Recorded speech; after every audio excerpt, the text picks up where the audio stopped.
તાજેતરમાં iPhone 17 series launch થઈ છે વિશ્વભરમાં. તો એને આપણે ન્યૂઝમાં જોયું કે વિશ્વભરમાં અને ખાસ કરીને ભારતમાં લોકો તેને લેવા માટે ઉમટી પડ્યા છે. ભલે તેમનું ગમે તેવું બેકગ્રાઉન્ડ હોય, ફાઇનાન્શિયલ પહોંચી ના વળાતું હોય, તો પણ તેઓ રાતભર લાઈનમાં ઊભા રહીને બુકિંગ કરાવવા માટે ત્યાં સ્ટોર ઉપર જાય છે. તો આનું કારણ શું છે? આનું મનોવૈજ્ઞાનિક કારણ આપણે જરાક જણાવશો?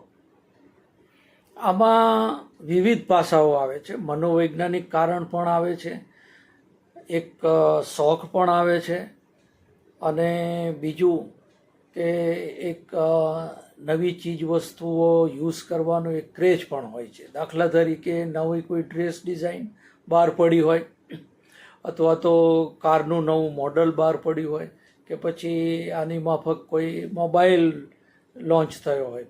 અને ખાસ કરીને જો આપણે એપલની વાત કરીએ તો વર્ષોથી ફેમસ છે.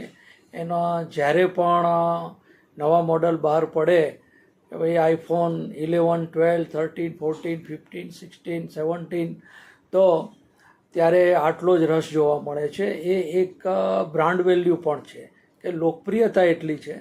અને એની જે અમુક પાસા છે કે સિક્યોરિટીના, પ્રાઇવસીના, એના કારણે પણ જરૂરિયાતથી પણ લોકો લેવા માંગતા હોય છે.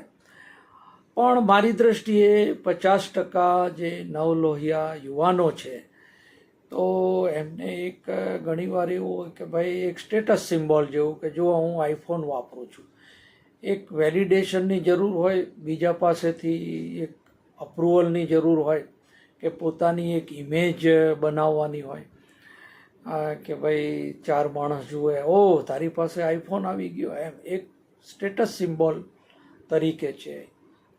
ત્રીજું કે ભલે આપણને લાગે કે ભાઈ 88,000 લાખ રૂપિયા જેવી કિંમતનો આ મોબાઈલ છે, પણ આજકાલ આપણે જાણીએ છીએ કે તમામ મોંઘી વસ્તુ, ટીવી હોય, ફ્રીજ હોય, કાર હોય, બધું હપ્તેથી મળી શકે છે. અને જો કોઈ યુવાનને એવો શોખ હોય અને હપ્તાથી લેતો હોય તો કોઈને શું વાંધો હોઈ શકે. પણ એક સાથે સાથે એ પણ ધ્યાન રાખવું જોઈએ કે શું આવા મોંઘા ફોન વાપરવા એ શું તમારો જીવનનો મકસદ છે, કે કોઈને ઇમ્પ્રેશન કરવા માટે થઈ અને આવી વસ્તુઓ લો છો, તો એની યુટિલિટી શું, એ પણ એક ફેક્ટર જોવું જોઈએ.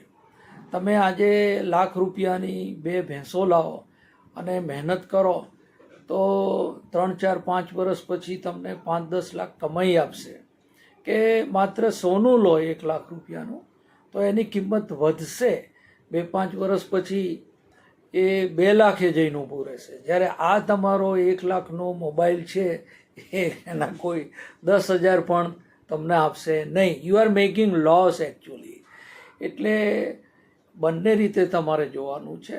જેની પાસે અઢળક આવડ છે, એવા એમના શોખ છે, તો એ ભલે એવા શોખ પાલતા, કોઈને કશો વાંધો હોઈ શકે નહીં.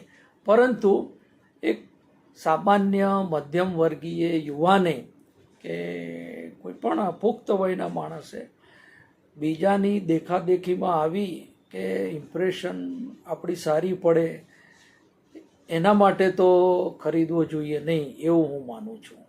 Thank you. આભાર.